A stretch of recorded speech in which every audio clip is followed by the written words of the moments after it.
scheme with a Roscoe. Show my true color, seeing green for that Blanco. I was locking in the zone, pocket rocket in case they get out of pocket like Mahomes.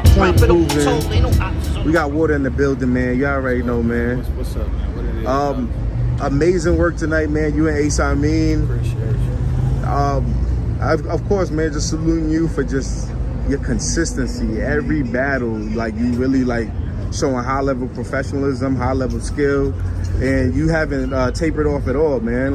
What's your recipe?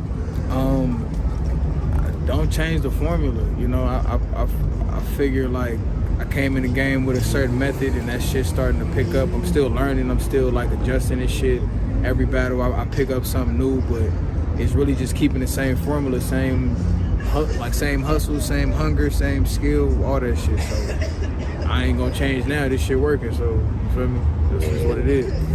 How'd you feel about the battle tonight, you and Ace? Amazing. I've been a fan of this for a long ass time, and he's somebody I actually like look forward to battling. Like, I wanted to battle this. So the fact that we was able to do what we did, like, as a fan, I'm still a fan of this shit, and like, I like hearing shit that I genuinely like.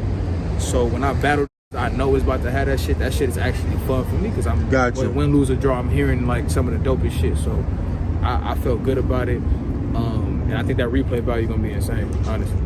What you calling it? I feel like I gave bro the first, even though I felt like our first, like, was cold as shit, like, right. Cold ass back and forth. I'm not mad at anybody giving him the first. I feel like I got the second, and I think I edged the third, just not off of only just cleanliness, but like content.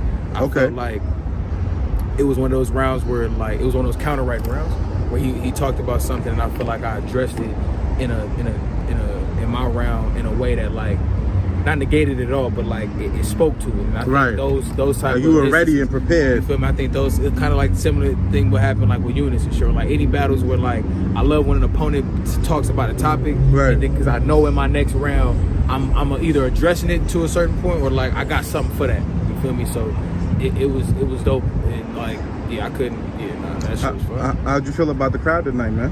I feel it was dope. I felt like we kind of gave it the energy it needed. I feel like the room maybe was a little bit fatigued, but I think when we came in there and we start rapping the way we start rapping, I think that shit woke niggas up for sure. So I think we did get a good crowd for sure. Working with TBL, you know, you guys of course were supposed to battle in Houston, but you know, you guys were able to make it happen here. What's it been like working with them for you? I mean, they dope, man. I mean, I think what Chilla, what Kenny, and what Spot, what they doing and shit, trying to I feel like they're really trying to create another staple in battle rap with how they're moving, the kind of events they're doing and shit. And I love it, you know what I'm saying? Like, I love the events, the environments. They always do good business, and I feel like they're a force. They're becoming a force in this shit if they continue to do events that, like, involve battles that are not only quality but shit people want to see. So facts. Shout out to TBL, man. They doing. I agree with that. For real. Nah, real talk. Another thing I want to ask, man. What's next for you right now? Is there any matchups you could speak about or upcoming battles? I don't have anything locked in right at this moment. Right. But I mean, I'm on my Cody run, bro. Like, at first I started this year like, man, I just want to crack top 20, but I ain't gonna lie, I don't see too many that have a better year than me right now, period, in battle rap. So if I can go as crazy as I can, if I crack top 10, top 5, like, that's right now, it's just I want to, because of this momentum I'm building, I want to just continue to build on that shit and make the greatest year for me possible, honestly. Do you feel like work you've done in the past warranted you to be in the top 20 and then you were overlooked? Honestly, last year, no. I think it was other names that did more than me last year, impact wise and quantity wise. Okay. But I feel like this year I'm covering both those bases. Like, I'm not only am I battling quite frequently, but I'm also giving top-notch performances. So it's like I'm clearing on both ends, and I think that's what champion of the year is really about. It's not just about like having dope battles, but you kind of have to have a nice amount, and you got to have a certain level of consistency. So that's just all I'm trying to do this whole year. I want to ask you about this one matchup. Of course, I know I always bring it up, but I was watching an interview John did with 3 Letterman, and in the comments they kept saying, "You ain't asking about Hansel, son. What's up?" And I wanted to ask you, is that still a battle you want? And I kind of seen like I don't see you taking as much shots or even mentioning him as much anymore and things like that. I definitely want the battle just because, for the same reason I wanted the battle to begin with. Right. The reason I've said this before, the reason I called DNA and John out specifically is because those are the only 2 niggas in battle rap that have a moniker about killing new. Right. So I was like, all right, y'all think y'all. So what's up? Yeah, like, kill me. DNA, yeah, exactly. So DNA, I understand his situation. He left battle rap, so I didn't press that issue enough. Yeah. Well, bro, it's like I'm never gonna look like I'm trying to like chase no.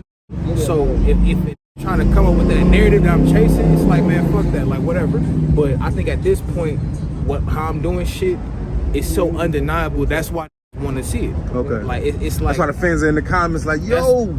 Because if I wasn't doing what I was supposed to be doing, I wouldn't care to see that battle. Wouldn't be hounding y'all to be asking them about it, because it's like, but because I'm doing what I'm doing and they see what that battle could be, they're like, nigga, they want to see that shit. Yeah, so you guys kind of turned into a little grudge thing. Like, you feel me? Like one of the first of my new class to create like a real grudge match type situation with one of these vets. Right. I just forget, like, I know because how they feelings about me or whatever the case is. Right. But like a lot of people gotta understand, when I first got here, I was one of the first new making noise to these vets and like forcing that conversation in class. So it's like, you gotta stop playing with me. So right now the ball in his court.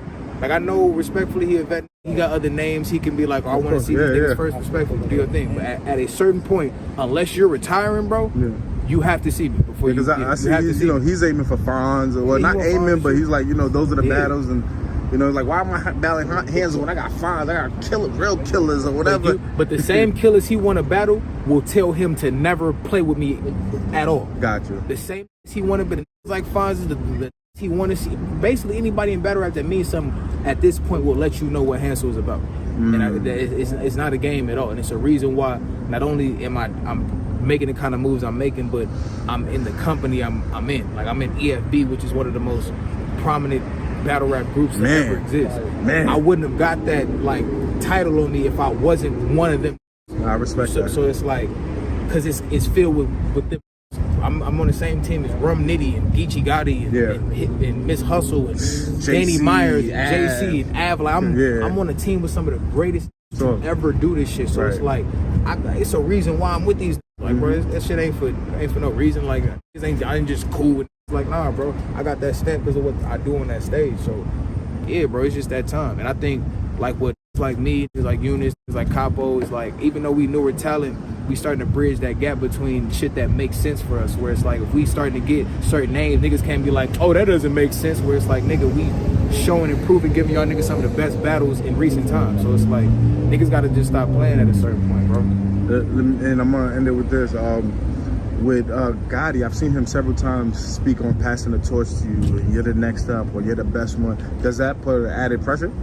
Not pressure. That shit is motivation and inspiration. You know what I'm saying? For that like Gotti, who's done what he's done in battle rap, representing the West, for even a nigga like that to consider it even some type of torch passing, that shit is just an honor to me. Like, I came in this shit watching bro, seeing what he did, how he repped where we was from and shit, and that shit was a honor. Like, it was dope as hell, and to see what that nigga's been able to do with this shit is incredible. So, and I know he's trying to, the nigga damn near beat the game of battle rap, so like he trying to do other shit. So the fact that he know like it's a young nigga on the West that's on the come up, still representing this shit, like the fact that he even felt like that was righteous is like, you know what I'm saying, it should let niggas know what's up. So I wouldn't say it's pressure at all. It's letting me know I'm doing what I'm supposed to be doing. Nah, respect.